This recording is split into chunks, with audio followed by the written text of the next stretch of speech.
Hello, everybody. This is Nicole Zafian, the head of content and education here at CLOC. We're thrilled to bring you today's Solution Lab Law Operations Technology Survey Journey to Modernization with our presenting sponsor, FTI Consulting.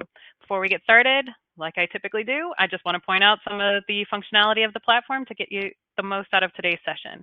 So we have our chat feature, which you guys can use to respond to the conversation that you're hearing, interact with each other, and just share some feedback. The Q&A box is for actual questions that you might have, whether that be for CLOC or for the presenters today and the content. Go ahead and submit those questions. They will be responding to those as they can. And then also today's slide presentation is available as a PDF handout in the resources box. So you can click there and download that PDF handout for today's slides. Also, when the session's ending, please take a moment to fill out our session evaluation to provide feedback on your experience with today's session. With that, I want to again welcome you all and thank you for joining us. And thank you to our amazing sponsor, FTI Consulting, for putting together the presentation. With that, I'll hand it off to FTI's Jeff Brazelin. Jeff? Thank you. Thank you, Nicole. Great to be here. Great to be a sponsor and to be a part of CLOC Solution Labs. Looking forward to today's session, and I think we're going to be able to give you all a lot of great insights today. So with that said, let's dive in. We'll go ahead and introduce today's speakers. Moderating today's session will be Brad Blixton, Principal, Blixton Group. Panelist, James Michaelwitz, Senior Manager, Legal Operations, TE Connectivity. Panelist, Dina Ull, Managing Director, FTI Consulting. Panelist, Brandon Lee, Managing Director, FTI Consulting. So a great group today. And just wanted to note that today's content is based on a report that was done jointly between FTI and the Blixton Group. So Brad has really deep knowledge into the findings and will be helping to drive the conversation. So it should be good. So a little bit about FTI Consulting. FTI Consulting is an independent global business advisory firm dedicated to helping organizations manage, change, mitigate risk, and resolve disputes. Due to FTI's unique mix of expertise, culture, breadth of services, and industry experience, we have a tangible impact on our clients' most complex opportunities and challenges. As noted, FTI is global. There's over 5,000 employees in 27 countries and 82 cities. Next, we have the Blixton Group. Blixton Group, Inc. is a consultancy created to help businesses understand the needs of corporate law departments and, by extension, all lawyers. Its principal, Brad Blixton, applies his more than 25 years of experience to help organizations work with both law firms and law departments. As noted, we are focusing on findings from a report. We will make that report available for download to you all. We'll provide a link in the chat towards the end of today's session, and that will give you more comprehensive data points beyond today's discussion. So with that said, I'm going to hand it over to Brad, and we're going to start today with a poll.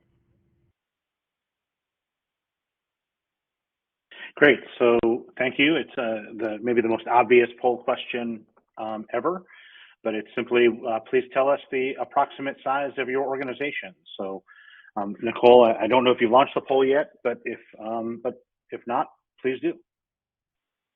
Poll is live. Please respond. Right.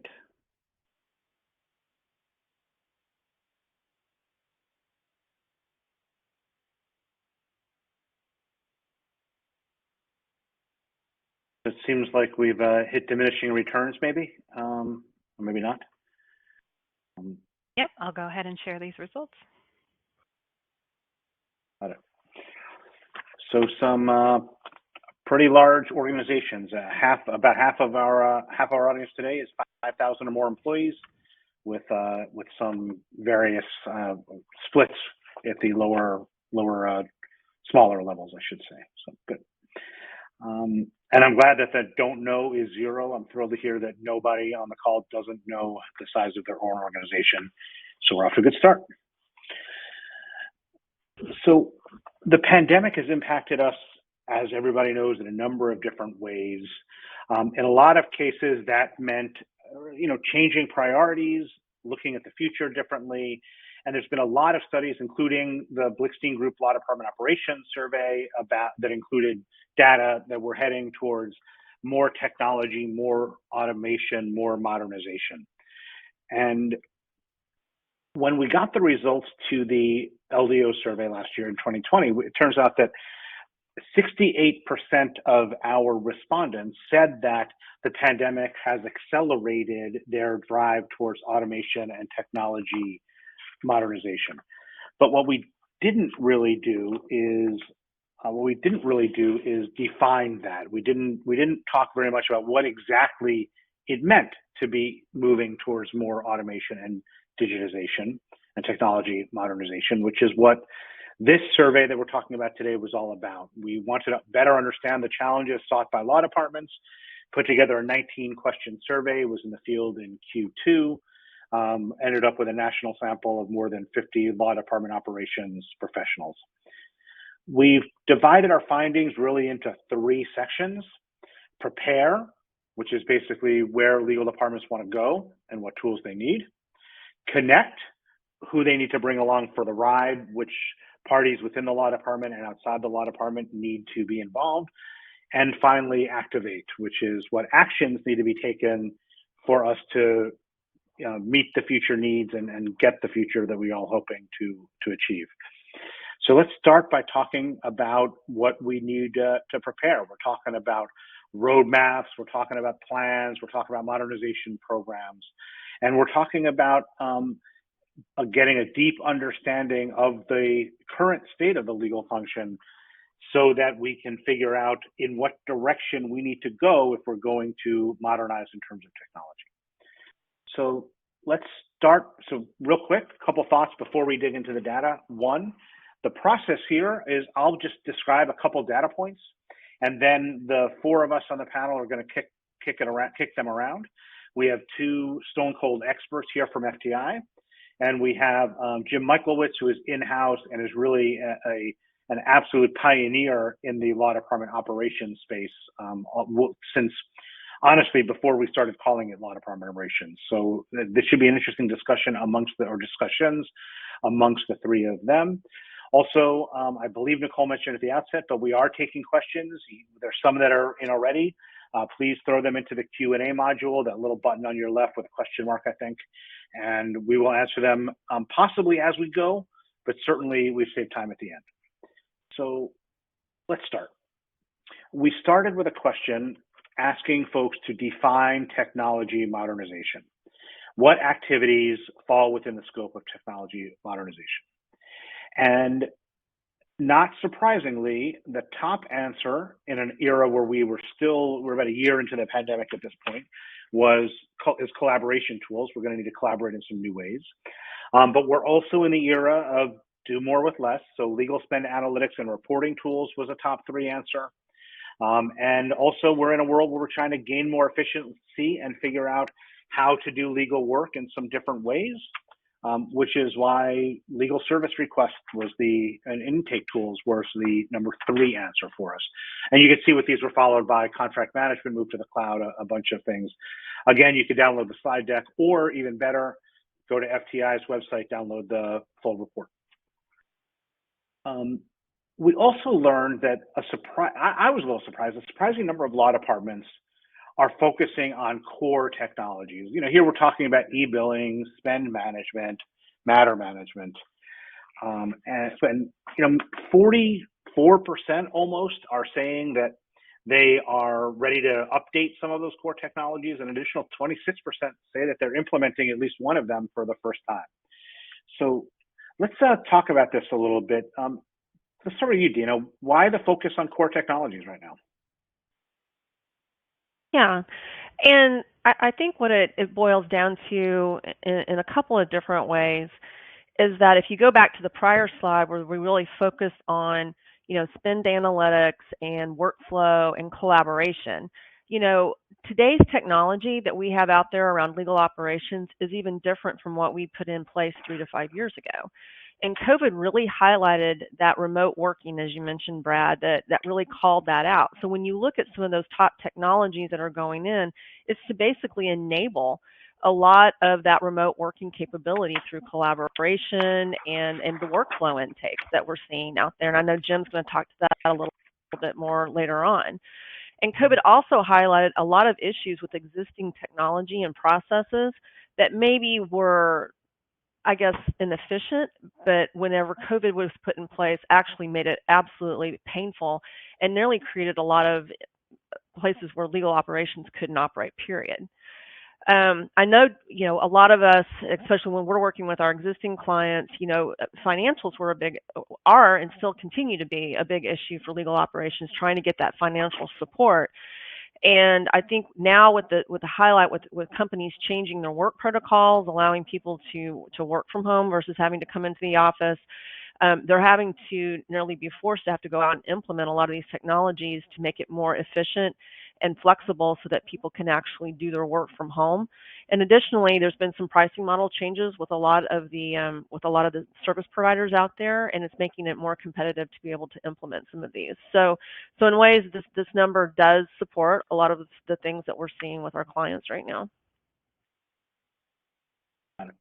Brandon, what can you add? And I think that if you look at slide 12, the next slide, I would say that a lot of the organizations of the audience would probably be in a very similar situation. Because I think if you overlaid a size component to this particular chart, you would probably say that the large organizations have implemented a core technology or core technologies. And if you look in smaller organizations, or maybe what some people say less mature organizations, they're ones that are kind of going down the road of implementing core technology, or at least have it on the roadmap.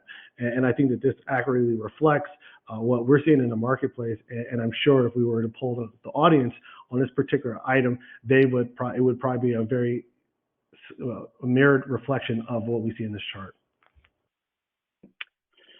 Jim, does this reflect what's going on at TE? Yeah, so for those who are not familiar with TE Connectivity, we're an engineered products company, 75,000 employees and about $15 billion in revenue. And our law department is 220 globally, about half of which are lawyers. And yeah, I would say it does, Brad, and I'll give maybe a little bit of a variation to this. I like the word that Dina brought about, enable. So for us, the law department value proposition is twofold. It's to enable business growth and to protect revenue and profit margins. So these core technologies are really important to us in terms of having that data that shows how does the law department deliver on that value proposition. So be it that we would upgrade in certain ways, yeah, we would upgrade or update some of those technologies that make sure that it captures our productivity. And we developed in-house a productivity tracker that shows both what we do in terms of speed, in terms of turnaround, but also in terms of cost savings, revenue generation, and also recoveries, money that we bring back into the company. So these core technologies are really critical to that. And I'll also offer one small thing to this, in that the e-billing system, we didn't really change our e-billing system, but we did start capturing diversity information in our e-billing system. So in that regard, yeah, we did go ahead and update our current kind of core technology to be able to capture that information as well. Great. So let's move on to another data point that I think is also fascinating and I think really important, because we're talking here about priorities. And I think this is where a lot of law departments, I think, fall down on their technological journey. They don't set priorities that are outside the tech. That is, they don't start by figuring out what it is their law department needs to accomplish, or they lose sight of it along the way when kind of cool new tech comes onto the scene. So here what we're seeing is the top priorities listed, tie for number one between legal spend analytics and workflow. And then we see really two entries in the top, I think 6 here, both around contract management. We separated for our survey pre-execution and post-execution contract management. Post-execution, sometimes known as contract lifecycle management. Those both finished with nice, robust numbers. And when you combine them, probably you end up with the number one answer here. So, Jim, I know this is an area I know that you've both had a history of of really understanding legal spend, but also lately you've been focusing a lot on both elements of contract management. Can you talk a little bit about your priorities? Yeah, let me talk about number one first, because I think this really impacted companies differently with COVID. As I've said before, some companies really got adversely affected, and certain industries got really adversely affected by COVID. Some got impacted. T would be one of those candidates because of where we are in the supply chain. And then there were some that actually, revenue rose as a result, which I know sounds kind of crazy, but it did. So I think as far as legal spend, it may have been a higher priority depending on the impact of what COVID did to those industries and those companies. Now, I'm going to kind of combine 2, 3, and 6 together. One thing I've seen is that as legal operations directors, managers, we're more and more viewed in terms of responsibilities as being a workflow engineer. I've been using that term recently, and that has been so critical. And I think that COVID also impacted that because we were not so much in the office and things that we're used to as far as workflow. We needed to kind of come up with a way of maybe automating things that we hadn't before. And for us, that had a huge impact in CLM, in contract lifecycle management. So that's why I kind of combined 2, 3, and I think I said 5 before, but 2, 3, and 6, I would definitely combine those. And those are and still have been and are a high priority for us because they not only cut across our practice groups, and we have 13 practice groups in our law department, they cross functions within the company, be it sales, procurement, but they also cross businesses. And what I found is my role, along with some of my team, is to really look in terms of how does CLM impact our company, and again, our delivery to our customers, our internal customers. So that has been a huge priority, both in terms of our speed in delivering to our customers, but also in terms of that risk profile and what things can we do in terms of providing our customers with kind of like, here's what the risk model is, here's things that consider high risk, high exposure, and lower like this. So that for us, I combine those as being very much a high priority. Great. Brandon, I know you're dealing with a lot of these issues with a number of your clients. What are you seeing out there? Yeah, no, and I really like this slide because I think prioritization is subjective and relative to one's perspective. But since we are in the prepare section of the report, priorities really align with role mapping and ensuring that you have been able, as an organization, has had the opportunity to really think about what are the priorities for whatever duration of time that they have on their roadmap, be it an immediate, short-term, immediate, or long-term goal. What are the prioritizations and what lens do you want to look through?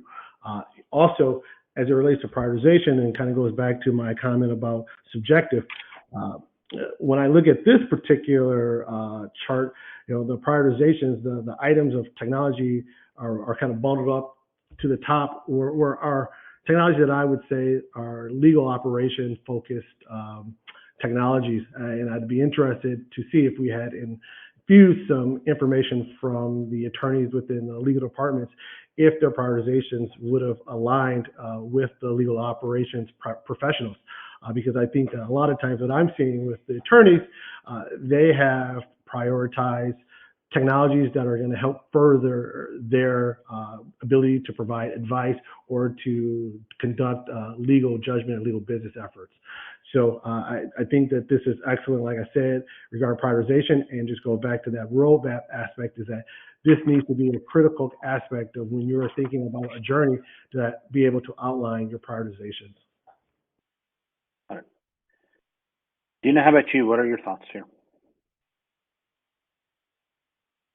I mean, really, it's going to be echoing pretty much what Jim and Brandon had already said. I mean, it's. I think what these numbers are really highlighting is what I mentioned earlier. Is these are the core technologies out there that, due to remote working, are going to better, enable that remote working, the workflow processes. and of course also enable a lot of the support around those key processes like contract management. Document management was another key area where a lot of law departments didn't really have what I would call formal document management capabilities. And then when the lawyers, at least when I was in-house, were putting everything on their personal file shares or storing them on their computers, you don't really have that luxury anymore whenever you're having to work from home and be able to manage those documents and be able to share and collaborate on that. So once again, I think this is just highlighting some of those pain points in work efficiencies or inefficiencies that basically were forcing people out of what I would call the Stone Age of working independently into a more collaborative environment. Hey, Brad, if I could just add one thing to what both Dina and Brandon talked about priorities. Within our company, we have a kind of a combination of a Six Sigma business lean program. And we focus a lot on voice of the customer, again, mostly talking about internal customers. So our priorities in the law department are often shaped around what we hear and from our voice of the customers. And that's how we developed our 4 value drivers for our law department, which are speed, cost to serve, risk balance, and talent development. So a lot in terms of where we prioritize, be it technology, where we focus process improvement, it really is kind of starts with that voice of the customer and where it falls into those 4 different value drivers. Got it. Great. So I think as we move on to the connect section, I think we time for another poll. So this question really actually just designed to wrap up the prepare section. So we talked a lot about priorities a minute ago. Which of these do you consider to be your top priority for your legal operations function? Rather than reading them to you, I'm going to instead ask and remind about questions. Please feel free to enter any questions that you have into the console, and we will work on them as a panel towards the end of the presentation. Nicole, are we at the point where we can share results? Let's get a few more responses here. Go ahead and fill out the poll that you see on your screen. Please fill it in. It helps us enormously. And yeah. So why don't we chat for just a minute? We had a question that came in sort of via the chat. Why don't we maybe talk about this briefly? It was about digital signatures, and is that a good place to start? So I don't know who wants to maybe take this one, but maybe we spend just a minute talking about whether it feels to me like, considering everything that's gone on over the past year or two, that is probably a good place to start if you don't have it in place. Is that what you guys think? Maybe do a quick panel poll on that topic. Jim? Sure, absolutely. I will say that e-signatures was one of those different areas that really got a boost as a result of COVID. We were kind of old school in some ways as far as getting like the wet signature, be it NDAs or other forms of contracts. So it really helped us to elevate as far as to have the e-signatures and also to integrate e-signatures into our CLM. So that was a huge boost, to be quite honest with you, to be able to do that. The other thing that helped, I think, was there were certain, requirements as far as the acceptance of these signatures, particularly in Europe. And we found that the rules started to be a little bit more flexible. So that also helped a lot in terms of us being able to develop that. So I think that's definitely an area that helped boost us for both, especially around speed and to reduce some of those steps involved with having to email this and getting wet signatures, et cetera. So yeah, that was a big key, I think, and that came as a result of COVID. Right. Yeah, and Brad, please go ahead, Brandon. Yeah, I was going to say, I would second what Jim says, and I think it's really part and parcel and critical to the whole conversation regarding around the intensified remote working environment. This is going to be an enabler for that remote work to be able to be done very effectively. And so e-signatures definitely should be something that the audience or anyone in the legal ops space are considering or contemplating when they lay out their roadmap or they're talking about a technology modernization journey.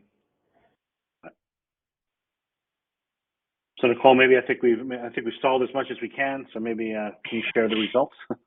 Yep, the results are now shared on your screen. Great. So not surprisingly, workflow tools with the big are the number one answer here. So a little bit different than our broad poll, but I think still in line with what we've been discussing.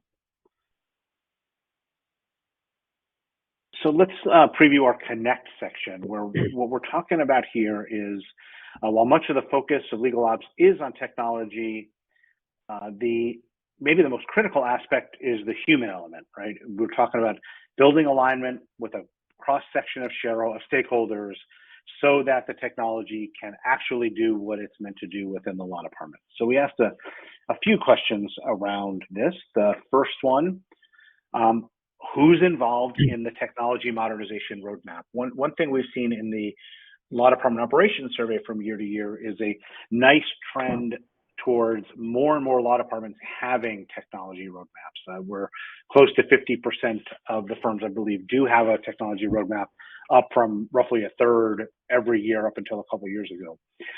So interestingly, the top LDO professional is the most responsible one for building the roadmap. However, general counsel are extremely involved, 90% of the time almost. General counsel is also a stakeholder in the roadmap process. When it comes to the budgeting and buying of individual tools, again, in this case, it's almost neck and neck. We're seeing both, in many instances, general counsel, but also frequently the law department operations professional as the main decider. It's probably kind of a two-headed monster there. However, again, in cases where the law department operations professional is not the decider, almost always that person is an influencer, almost in almost every instance. So let's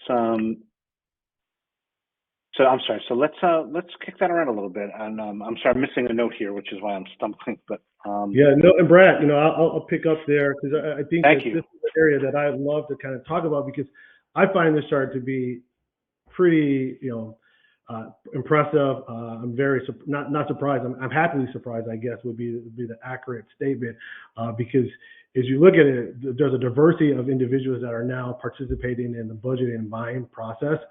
And for us who have been in the space for some time, or kind of the silver hairs around the room, historically the legal department has, worked autonomously and did all of their buying and procurement process, within a vacuum. And I thought that has created a lot of challenges in itself. But now looking at this chart, there are other stakeholders that are at the table participating in those discussions and in those efforts. And I think that that's definitely, invaluable.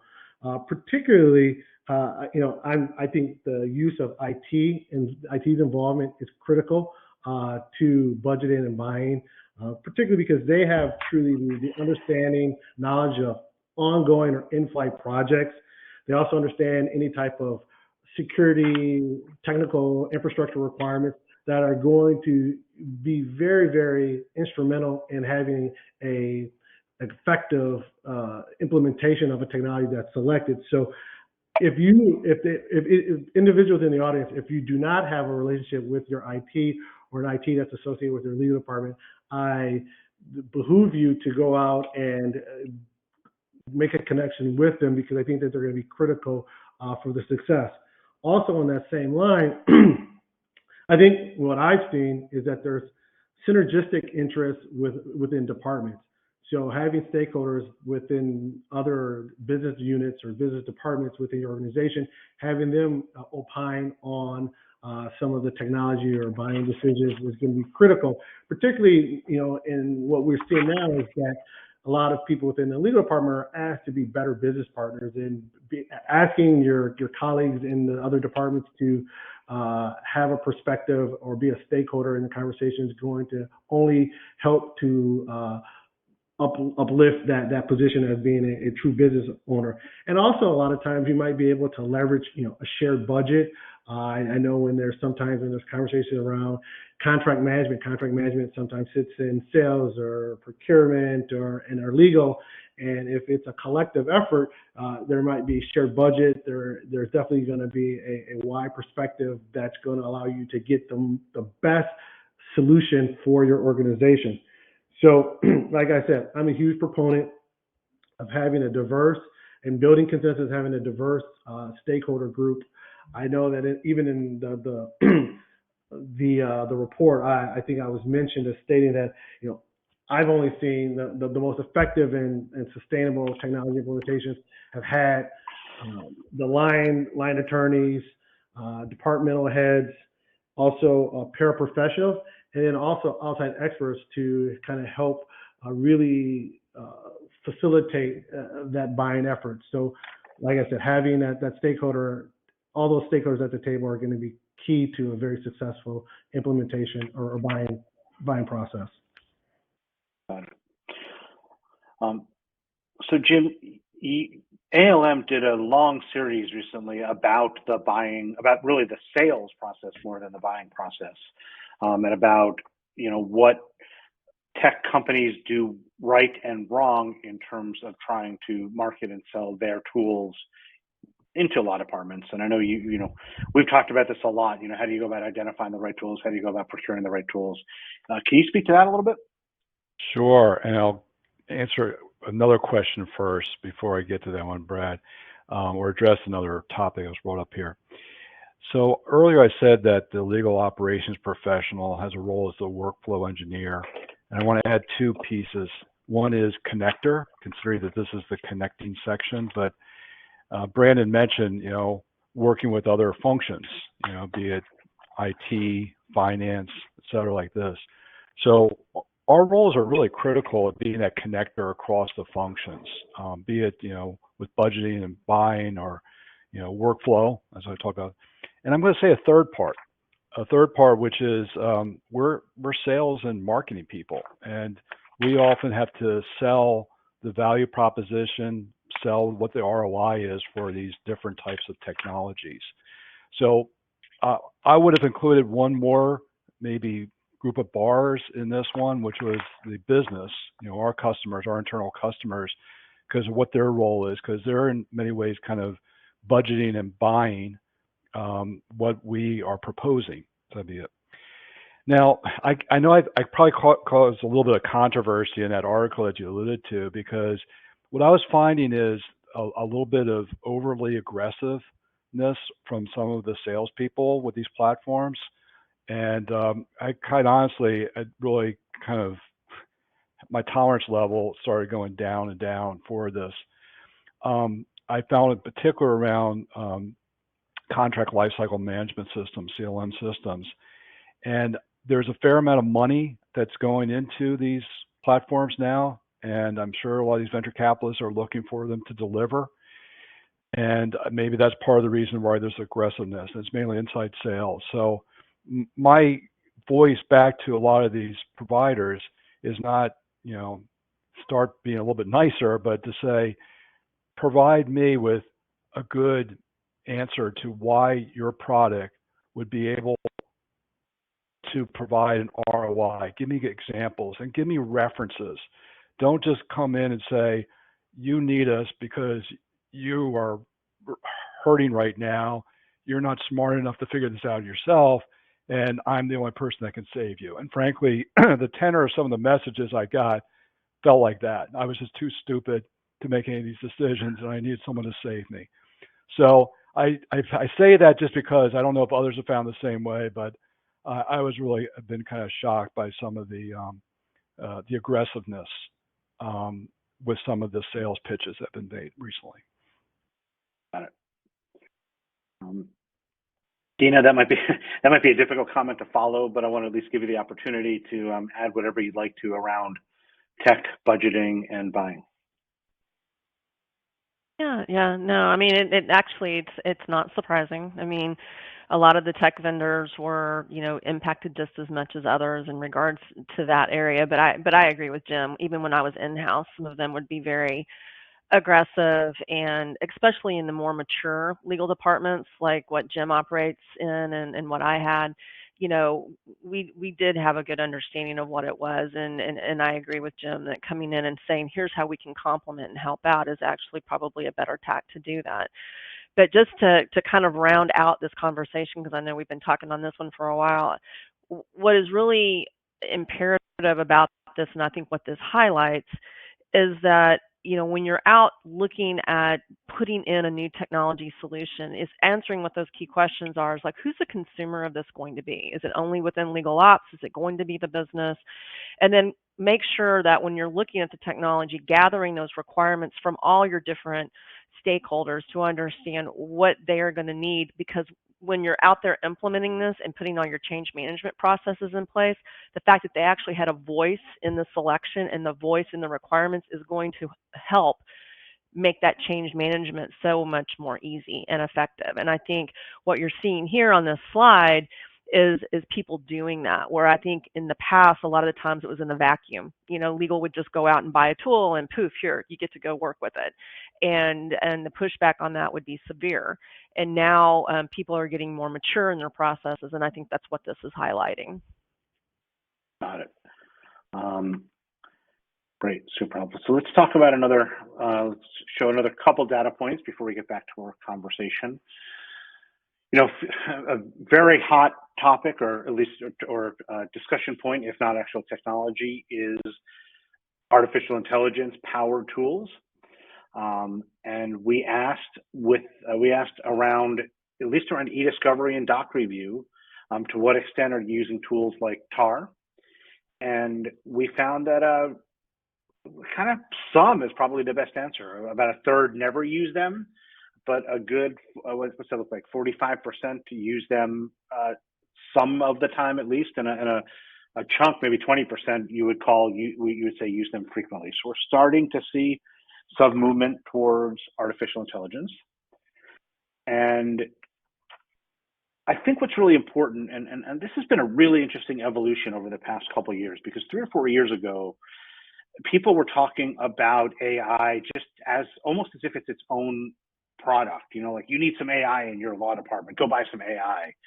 And I think what we've seen over the past few years is a pretty strong movement towards use cases, towards folks understanding that both in terms of AI and other legal technologies, it's really about solving for a problem and what they do, and not so much about the underlying technology. So we asked about what do you consider to be effective technology, or what's most important to you, I should say, as you review technology. Improving efficiency came in number one. Simple to use and easy to adopt came in number one, and number 2 and 3. I suspect because if no one's using the tool, it doesn't really matter how great it is. But I think this efficiency topic probably speaks to the overall broad thing we keep hearing about law departments. We need to do more with less. So, Dina, can you speak about how technology helps us do that? So yeah. So I mean, really, this slide really highlights what we all as legal operations professionals already know, is that we have to do more with less.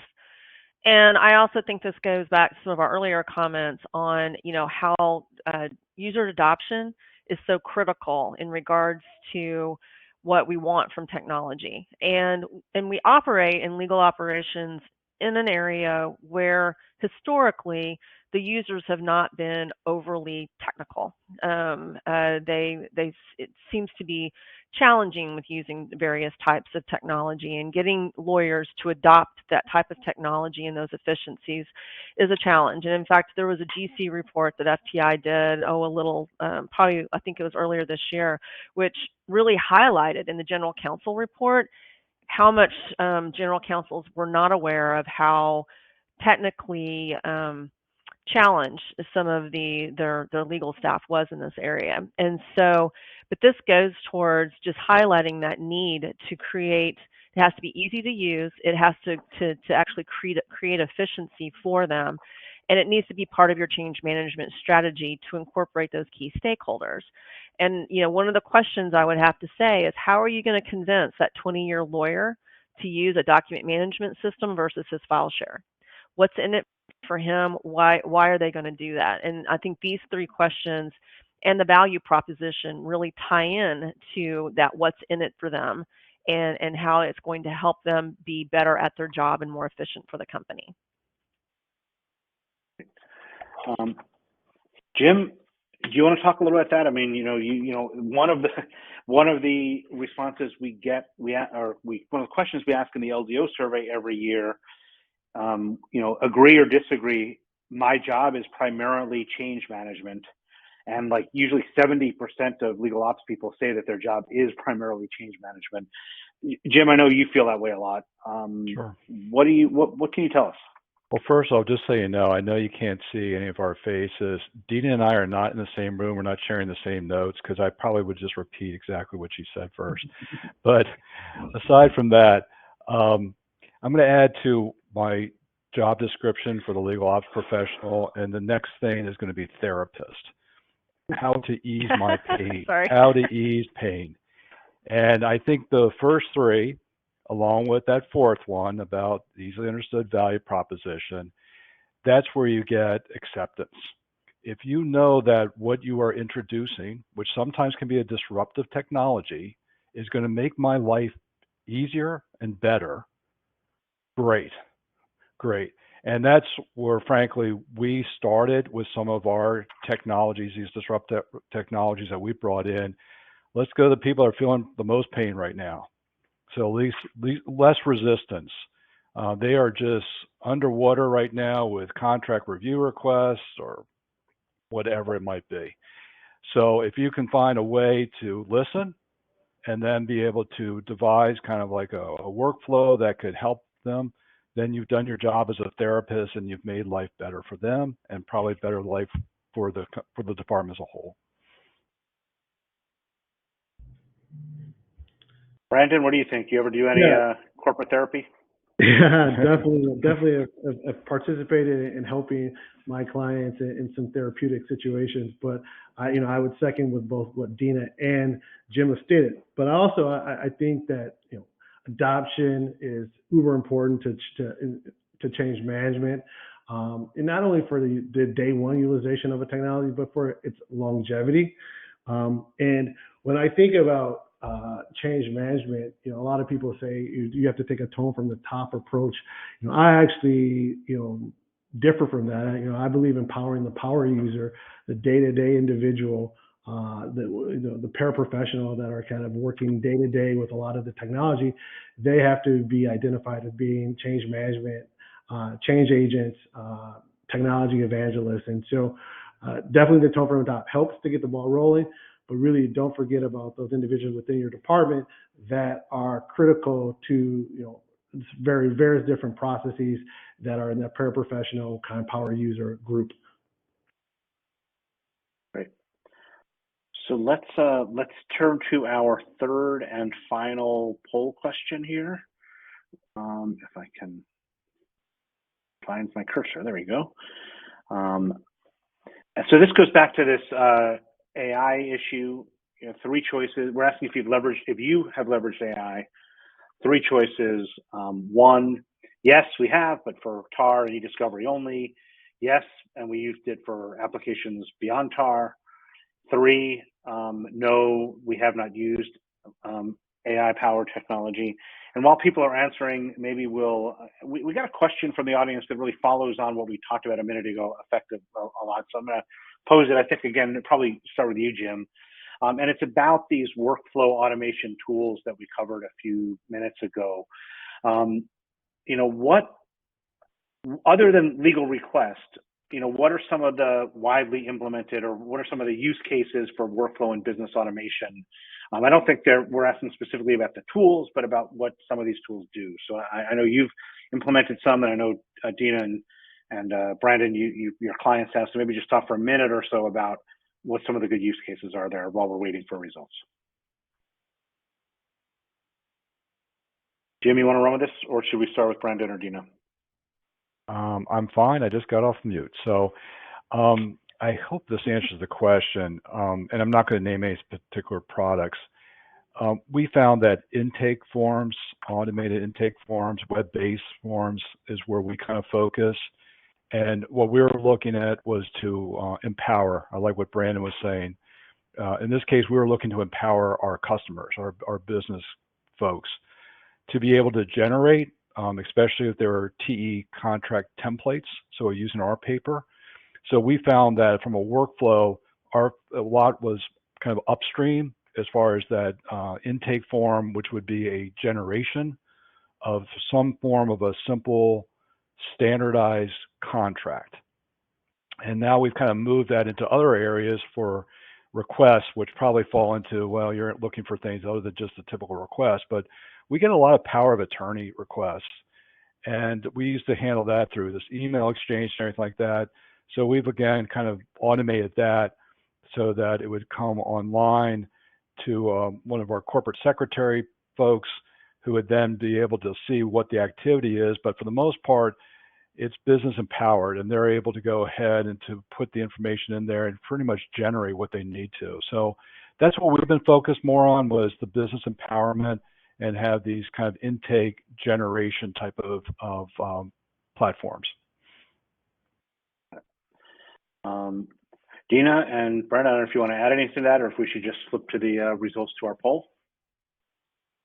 The only thing I can chime in on is matter intakes. So as new matters are coming in, what's that intake form look like? How's the approvals going to work? That's a big workflow that we've worked on in the past. And then also contract review. Bringing in new contracts when they need to be reviewed, that pre-intake is really important, because you can leverage that as metrics to be able to demonstrate how many you're getting, who's working on them, be able to allocate that workflow out efficiently, and also keep it into the approval formats and everything. So that's another big area that we've seen. Great, thank you. So now let's see the results. About half of you have not used AI in any context, but interestingly, among the ones who have, about 40% have used it, have used AI past TAR. So I think we are trending in that direction for sure. So let's move on to our Activate section. Really just have a couple data points to cover here. What we're talking about is once technology modernization is defined and needs are prioritized, how do we make sure we get a full return on investment? How do we make sure that people use the tools, that they are activated in the law department, that they actually provide the value that they are able to provide? So first question we asked, which aspects of technology modernization are you most likely to seek outside assistance with? Probably not surprising, far and away the number one answer is technology implementation and integration. And then the number two answer is training and adoption. So when it comes to, our respondents believe that when it comes to these types of issues, outsiders can deliver a lot of value. And when we talk about what the biggest challenges they face are, again, the number one answer, training and adoption. Number two, technology implementation and integration. And then sort of trailing behind, but still meaningful, is the ability to secure budgets. And I think this number four answer is worth pointing out, in that stakeholder alignment is really a big chunk of the training, adoption, implementation sort of window. So really three of the top four answers speak to that. So Jim, I know you've been in legal ops really, let's be honest, as long as anybody, but you do seek outside help sometimes. So let's talk about where. You mean my personal life or my professional life as far as outside help? No. So getting back to therapy. So I will let you folks in on a story as far as CLM, because I know I brought up CLM a lot. we are likely going to be on our fourth iteration of looking for an enterprise-wide CLM. And a lot of this has to do with maybe we've stumbled on some of these areas that have been the challenges, and maybe we didn't prepare accordingly. But the other part about it has been who is like the owner, who is going to be not only the buyer, but the owner. And this is where we sometimes just have not come together between like ourselves and the law department and procurement and with maybe the sales department. So the functionality may be better for the e-sourcing, but not necessarily for the part that the law department does.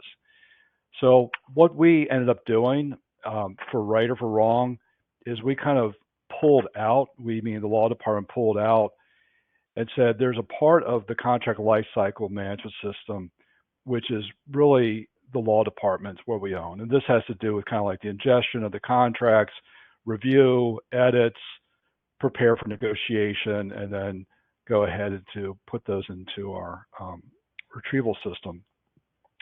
So we did go ahead and move forward with an AI tool to help us in that area to be more productive in that and to reuse knowledge of what our editing practices and some of our negotiation have been with certain customers. So this part about as far as modernization feel most challenged by, I would say that for us, we were still kind of like in this, as far as stakeholder alignment was kind of where we just could not come together on that. So we pretty much said we're going to have to move forward and kind of do this implementation of this part of the CLM. As far as the outside is concerned, which I think was on the previous slide, I couldn't agree more. I mean, as far as those that said this, with the implementation and the integration, the one question I've had, and Brandon and I talked about this once before, is does the platform provider serve also as the implementer? And that sometimes has been very murky for us to understand. Is it better to go with a separate implementer, or does the platform provider, I know there's pros and cons with each of those, but there's no question we would look for both of those. The last thing I'll say is with integration, and I know I'm speaking a lot about CLM, but there's just so many different integrations that are potential with that. It could be with Salesforce, it could be with SAP, with other financial systems, et cetera like that. So our IT group, and fortunately we have a really good business partner there who's gone through this journey with us, just has a critical role in seeing how each of those pieces might be and which ones are priority. Going back to one of the earlier slides, I mean, do you have to have every single one of these things integrated, or do you need the basic workflow to at least start with and then to see if you can get the APIs to go ahead and build these other ones into it? Great, helpful. Brandon, what are your clients telling you?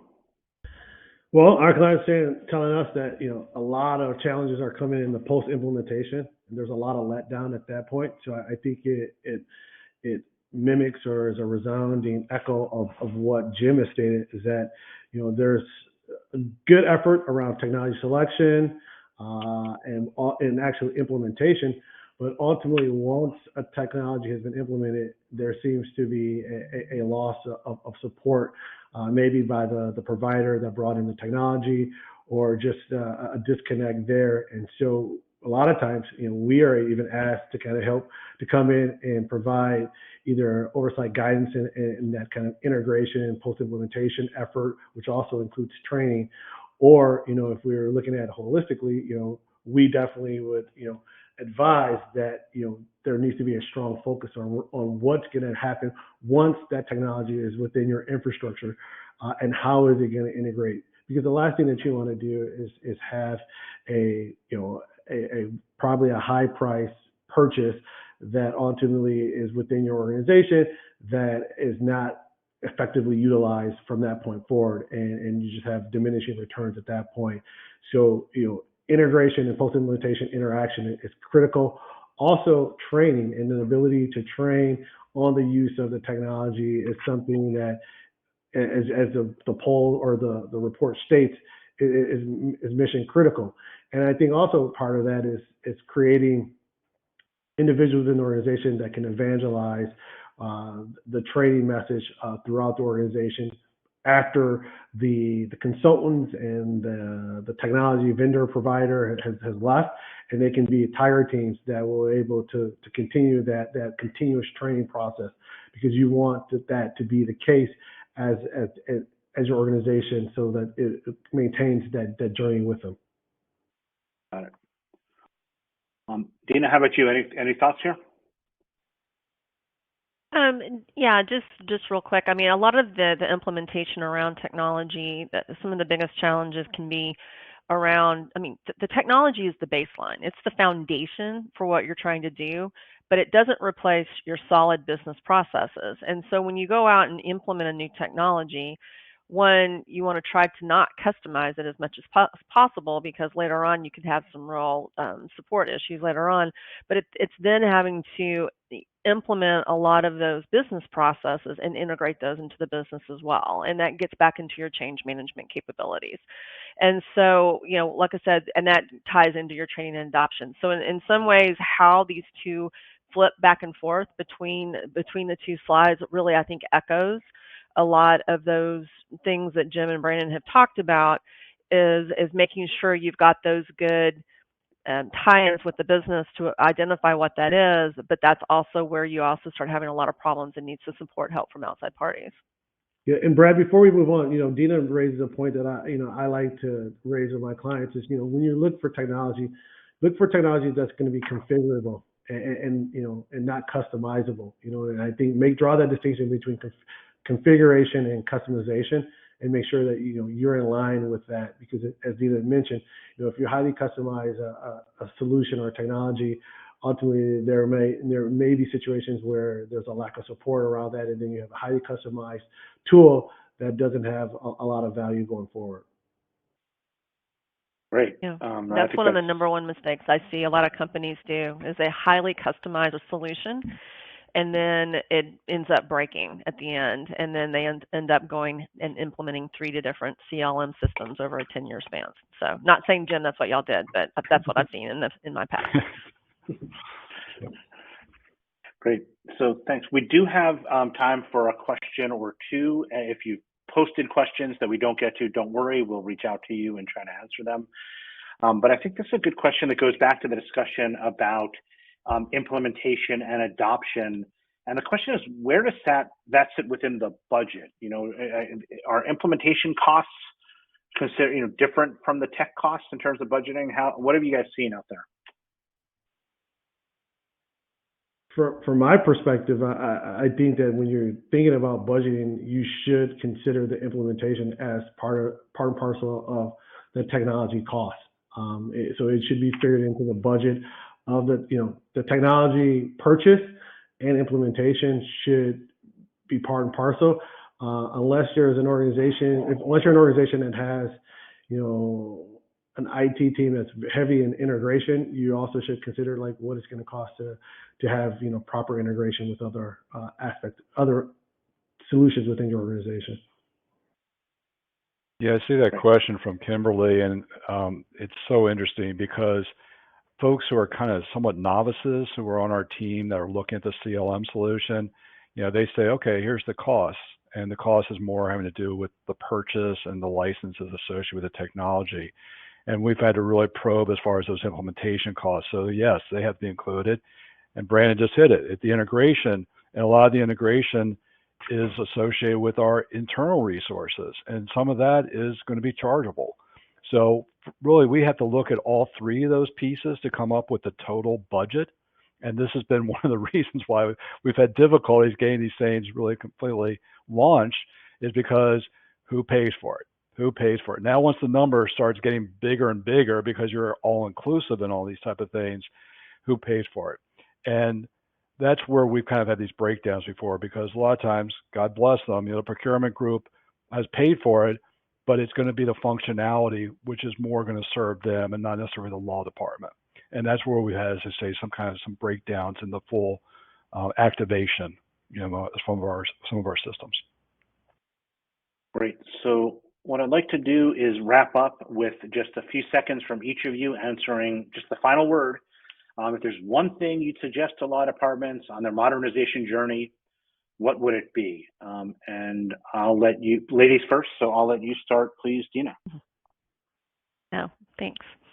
And thanks, everyone. This has been a great panel discussion. I've really enjoyed it. So I think my biggest recommendation is a key element to a successful program, no matter what technology you're implementing, is the collection and development of the technology effectiveness. How effective is it once you've got it implemented? And to me, metrics are necessary to demonstrate that if a technology and business processes are effective and if they're meeting the original goal.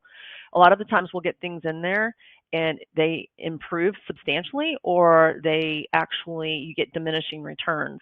And so if you have those baseline metrics as part of your project to develop that and then sustain those going forward, then you can really get those measurements to basically show your value proposition. Thank you. Jim? I think one of the things that COVID taught us was about resilience, and did investments, preparedness help us in terms of being resilient. Today's COVID will be whatever tomorrow's things that's going to be, again, disruptive. So I think that in terms of looking at these tools in terms of being prepared for that next crisis, whatever that might be, and being able to be structured in a way to be resilient is kind of the way to look at this. Brandon? Yeah, and I would say that from my perspective, I'm a strong advocate on developing a dynamic roadmap that aligns strategically to the operational goals. And in developing a roadmap, I have kind of three things that I would suggest. One, make it realistically achievable. So don't bite off too much. Don't boil the ocean. Second one, make it tactically actionable. Set up short, intermediate, and long-term goals. And as Dina mentioned, make sure that your goals are clearly measurable. So develop the appropriate KPIs so that you can measure your success. Got it. And I will take the final word, the last word, and it's really just to promote my favorite metric, which is cycle time. So much of what you try to do in a law department, do more with less, create efficiency, add value, can be embedded right in that one metric, both for litigation and for deal flow. And it's the simplest metric of all to track. You don't need a fancy system. You just need a calendar. So if you're not really sure where to start, tracking on cycle time is probably a good idea. I'd like to thank our sponsors and participants, Jim, Dina, Brandon, for joining us today, and the audience, all of you, thank you for being so engaged. And please find the chat, download the report, and feel free to hit any of us up anytime with any questions you might have. Thank you very much. Thank you, everybody. And thank you, Brett. Thank you, everybody.